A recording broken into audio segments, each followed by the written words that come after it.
তোমাকে সামনে তাকাতে হবে দিয়া। নতুন করে যুদ্ধ, তোমার জীবনে একটা নতুন অধ্যায়। পুরনো স্টেট চ্যাম্পিয়নশিপ বাতিল দিয়া, সামনে নতুন স্টেট চ্যাম্পিয়নশিপ। আর এই নতুন স্টেট চ্যাম্পিয়নশিপ তোমার আমার জীবনের অনেক সমীকরণ বদলে দেবে। ছোটবেলা থেকে প্রতিদিনের এই সূর্যাস্ত আর সূর্যোদয়ের মতোই আমার জীবনে সত্যি হয়ে রয়েছে ব্যাডমিন্টন। আমি ব্যাডমিন্টন ছাড়া কিছু ভাবতে পারি না, কিচ্ছু করতে পারি না। যদি আমি ব্যাডমিন্টনকে বাদ দিয়ে কিছু ভাবি বা করি, সেটা মন থেকে করা হয় না দিয়া।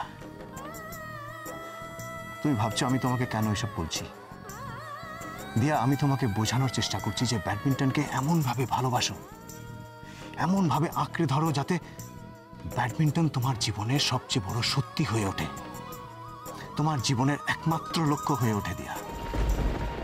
তুমি যখন ঘুমোতে যাবে শুধু ব্যাডমিন্টনের ভাবনা নিয়ে ঘুমোবে, ঘুম থেকে যখন উঠবে শুধু ব্যাডমিন্টনের চিন্তা তোমার মাথায় থাকবে, তোমার সমস্ত স্বপ্ন শুধু ব্যাডমিন্টনকে ঘিরে থাকবে দিয়া, আর কিছু নয়।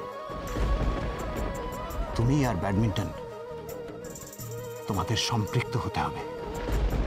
ব্যাডমিন্টন আর আপনি আমার কাছে সমার্থক স্যার। আমি আপনাদের দুজনকে আলাদা করে ভাবতে পারি না।